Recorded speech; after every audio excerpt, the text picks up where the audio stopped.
think, like, if you're looking at a combat athlete, let's say we're not thinking about a gun or a knife or weapons yet, but we're just looking at unarmed combat. Generally, you hear people say, you want Muay Thai, wrestling, and jiu-jitsu, right? And then MMA is kind of a blend of those.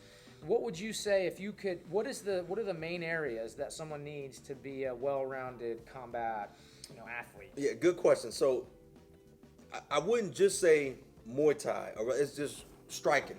Right. And with grappling, I wouldn't just say jiu-jitsu, grappling, right? And we gotta be careful not to get those conflated, because a lot of times people are selling something, right? Which, of course, at Strong Self-Defense, we're not selling a system. We're just about efficiency. What works? Exactly.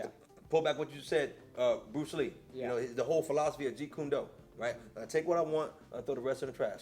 When someone has, and there's nothing wrong with practicing a specific art or having a love for a specific art, but I can't be so bound to my loyalty to the art that I don't step outside of that and do what's more effective because it's outside of the parameters of whatever that art says. Yeah, that is one good thing about Bruce Lee that reading his books as I was coming up is that, be open to everything, right? Don't poo-poo it right out the gate, right?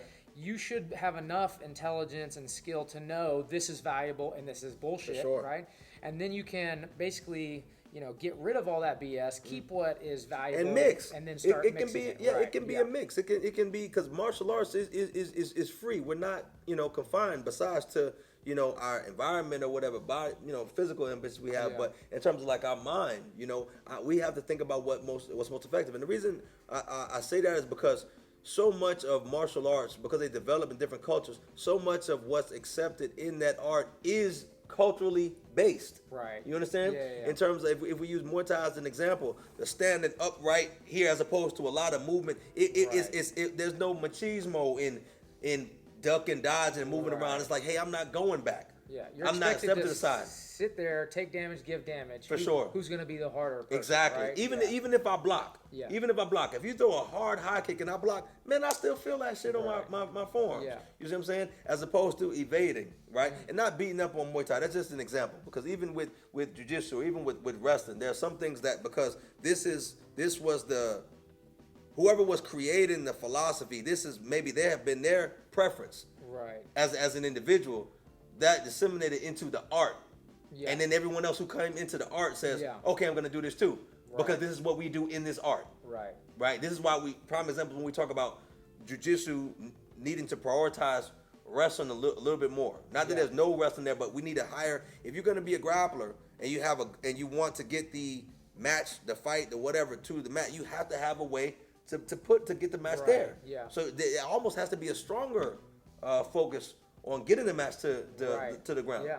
And I mean, I think that generally what I've seen is that, well, first of all, most martial arts lineages are like, my master's said to do it this way, so I do it that way without any thought of, could I just tap the eyeball? You know what I'm saying? Like, is there other ways to accomplish what I want to achieve? And so then I think also, to add on to your point, wrestling is like this link that, like, if I feel like I'm a better stand-up person, I need wrestling to make sure that I can stop you taking me down, so I can keep it on the feet. And then if I feel the inverse of that, I'm a better grappler. I need to have the skills to be able to get this thing down to where it's now in my wheelhouse, right? For sure. And when we talk about grappling, we're talking about non-striking arts of fighting.